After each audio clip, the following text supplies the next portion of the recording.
सभी विद्यार्थियों को मेरा नमस्कार।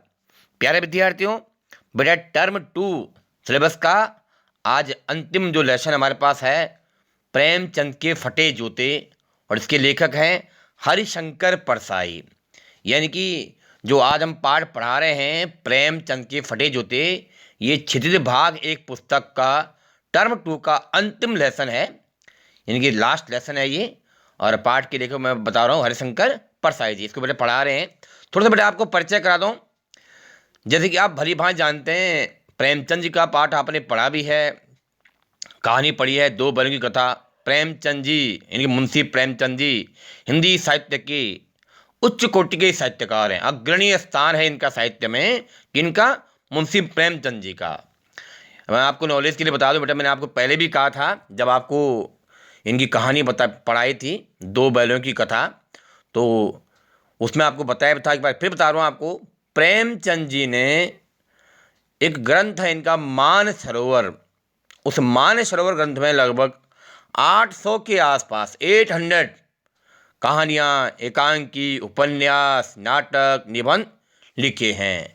यह बताना बेटा इसलिए ज़रूरी है क्योंकि इस पाठ में आगे उनका संक्षिप्त विवरण भी आएगा। भले ही इस पाठ में प्रेमचंद के फटे जूते, आप जैसे टाइटल देख रहे हैं प्रेमचंद के फटे जूते, यानी यहाँ पर लेखक हरिशंकर परसाई जी ने प्रेमचंद के जो सादगीपूर्ण जीवन है, सादा जीवन है उनका, उस व्यक्तित्व के बारे में बताया है कि प्रेमचंद का जीवन किस प्रकार का सादा जीवन था, सिंपल जीवन वो जिया करते थे।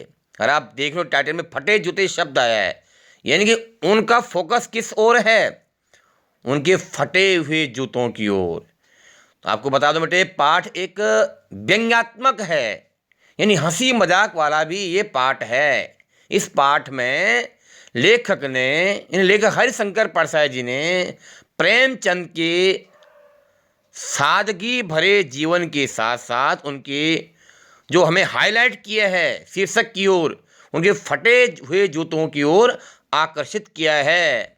यानी वो, अगर मैं आपको एक वाक्य में बताऊं तो प्रेमचंद जी फोटो खिंचाने के लिए तैयार हो रखे हैं, और उनके पास उनकी जो वेशभूषा है बहुत ही गरीबी वाली है।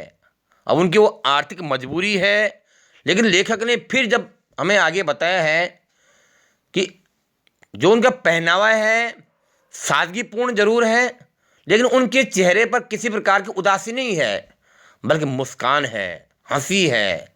और यहीं से लेखक हरिशंकर परसाई जी के मन में उनके बारे में, उनके सादगीपूर्ण व्यक्तित्व के बारे में कुछ विचार आए हैं, वो उन्होंने इस निबंध में लिखे हैं।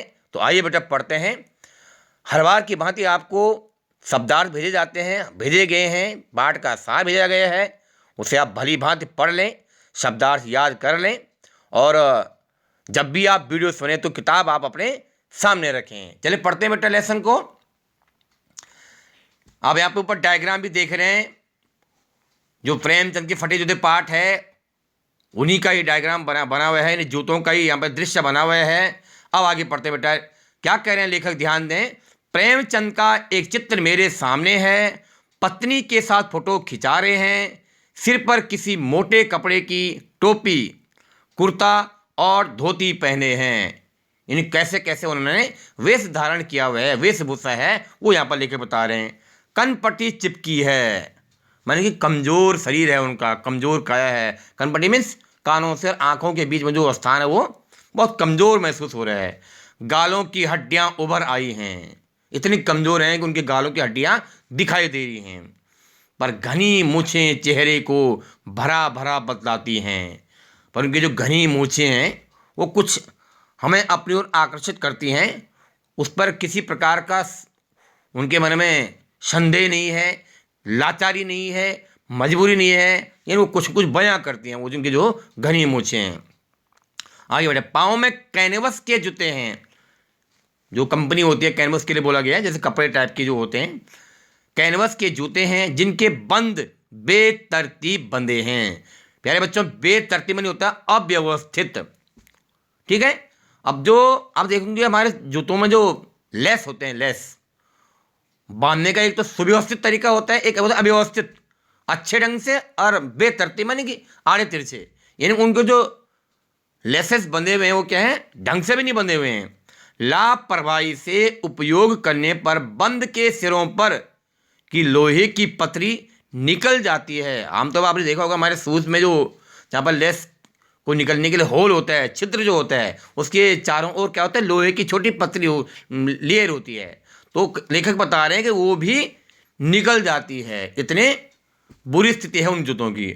और छेदों में बंद डालने में परेशानी होती है। जब उन होल के चारों ओर जो लोहे की लेयर होती है वो जब निकल जाती है, टूट जाती है, तो उन होल में, उन छिद्र में लेस लगाने में क्या हो रही है, परेशानी होती है। तब बंद कैसे भी कस लिए जाते हैं। तो लेखक बता रहे हैं तो तब जो है, जो लेस हैं, जूतों के लेसेस हैं, वो किसी प्रकार भी बांध दिए जाएं, इस बात की उन्हें कोई चिंता नहीं होती। किनको? प्रेमचंद जी को। दाहिने पाँव का जूता ठीक है, मगर बाएं जूते में बड़ा छेद हो गया है जिसमें से अंगुली बाहर निकल आई है। बड़ा एक तरह से आकर्षक दृष्टि से लेखक हरिशंकर प्रसाद जी ने यहाँ पर प्रेमचंद जी के बारे में सादगीपूर्ण उनके बारे में लिखा है। आप देख रहे होंगे, बेटा अंडरलाइन भी करें इस लाइन को। कितना अच्छा ध्यान उनका गया है कि दाहिने पाँव का जूता ठीक है, मगर बाएं जूते में बड़ा छेद हो गया है जिसमें से अंगुली भी बाहर निकल, इतने डैमेज है वो बाएं पैर का जूता कि उसमें से हमारे उनके पैर की अंगुली भी बाहर आ रही है। आगे बेटा ध्यान दें।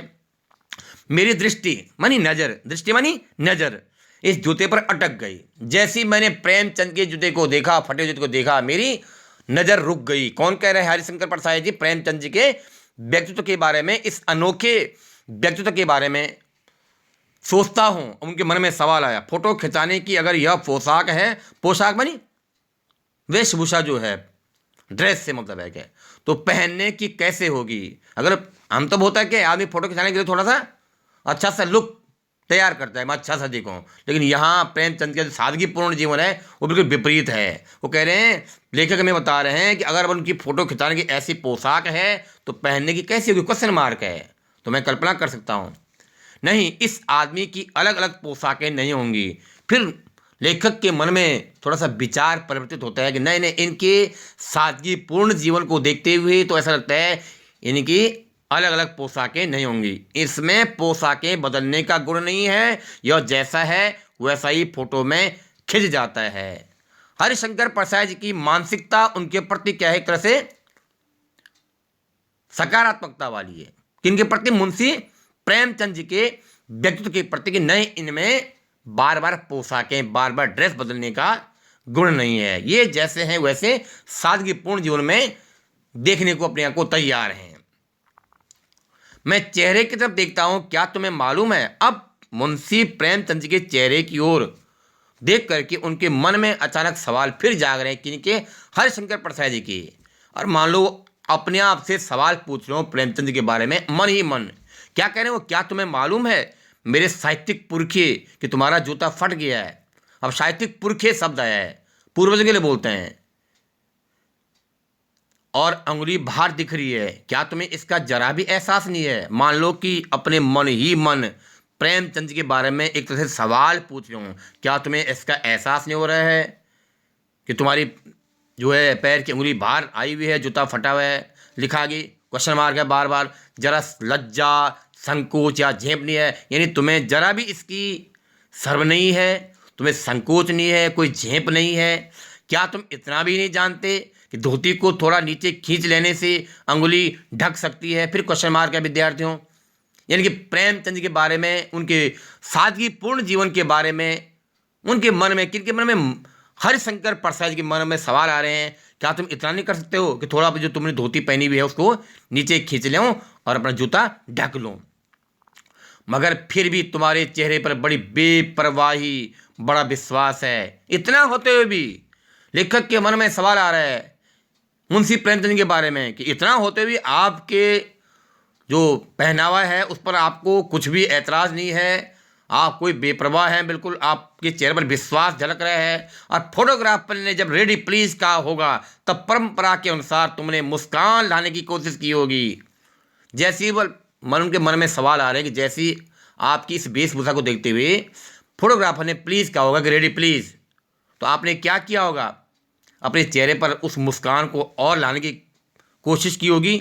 दर्द के गहरे कुएं के तल में, अब कैसे शब्दों का प्रयोग किया है लेखक ने, यहाँ पर ध्यान दें आप। दर्द के गहरे कुएं के तल बोलते हैं गहराई के लिए, कि मान लो आपका जो एक तरह से जो दर्द है, आर्थिक विपन्नता है, उसको आपने कहीं नीचे से खींच करके अपने चेहरे पर मुस्कान ला करके धीरे धीरे ऊपर लाने का प्रयास किया होगा। यानी आपका जो दर्द है वो आपने, मान लो आपका आर्थिक विपन्नता है, आर्थिक कमजोरी है, आप उसमें सक्षम नहीं हैं लेखक के अनुसार, लेकिन आपने उसको धीरे धीरे खींच करके अपने चेहरे पर मुस्कान लाने की कोशिश की होगी।